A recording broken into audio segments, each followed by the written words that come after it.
Surat police દ્વારા વિદેશી દારૂનો જથ્થો પકડવામાં આવતો હોય છે, ત્યારે આ ઝડપાયેલા દારૂનો નિયમ મુજબ નાશ કરવામાં આવતો હોય છે। સુરત શહેરના ઝોન 4 માં આવતા વિસ્તારમાંથી ઝડપાયેલા વિદેશી દારૂના 25 લાખના જથ્થાનો નાશ કરવામાં આવ્યો હતો। સુરત પોલીસ દ્વારા વિદેશી દારૂનો જથ્થો પકડવામાં આવતો હોય છે, ત્યારે આ ઝડપાયેલા દારૂના નિયમો મુજબ નાશ કરવામાં આવતો હોય છે। સુરત શહેરના ઝોન 4 માં આવતા વિસ્તારમાંથી ઝડપાયેલા વિદેશી દારૂના 25 લાખનો જથ્થો નાશ કરવામાં આવ્યો હતો। ગુજરાતમાં દારૂબંધી હોવા છતાં પરપ્રાંતમાંથી મોટા પ્રમાણમાં વિદેશી દારૂનો જથ્થો ઘુસાડવામાં આવતા હોય છે, ત્યારે સુરત શહેરમાં દમણ, હરિયાણા, રાજસ્થાન, સેલવાસથી ગેરકાયદેસર રીતે દારૂ ઘુસાડવામાં આવતા હોય છે। સુરત શહેરના ઝોન 4ના અઠવા, ઉમરા, પાંડેસરા, વેસુ અને ખટોદરા પોલીસ સ્ટેશન વિસ્તારમાંથી 25નો વિદેશી દારૂ ઝડપાયેલો છે, જેનો આજ રોજ બુલડોઝર ફેરવી નાશ કરતા હતા।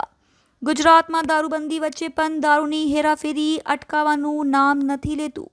પોલીસ દ્વારા દારૂના જથ્થાને ઝડપી લઈને છાસવારે કાર્યવાહી કરવામાં આવે છે, તેમ છતાં બુટલેગરો દ્વારા દારૂની ખેપ મારવામાં આવતી હોય છે। આજે 4 નવેમ્બરના રોજ સુરત સિટીના ઝોન 4 વિસ્તારના કુલ 6 થાનાઓ, જેમાં વેસુ, અઠવા, ઉમરા, અલથાણ, પાંડેસરા અને ખટોદરા આવે છે, તો આના કુલ 42 કેસોના 7254 બોટલ, જેની કુલ કિંમત 26,53,893 રૂપિયા છે। આના નાશ પંચનામા વિગતે એસડીએમ બંને અને પોલીસ ખાતાના બધા અધિકારીઓ સમક્ષ કરવામાં આવી રહ્યા છે, અને આ કામગીરી થોડી કલાકમાં પૂર્ણ થશે। કેટલા પોલીસ સ્ટેશનનો માલ હતો અને કઈ રીતના પકડવામાં આવ્યો હતો? ટોટલ 6 પોલીસ સ્ટેશન છે, અઠવા, ઉમરા, વેસુ, ખટોદરા, પાંડેસરા અને અલથાણ, અને કુલ 42 કેસો છે, અને અલગ અલગ થાનાના અલગ અલગ કેસો છે, જેમાંથી સૌથી વધારે વેસુના મુદ્દામાલ છે।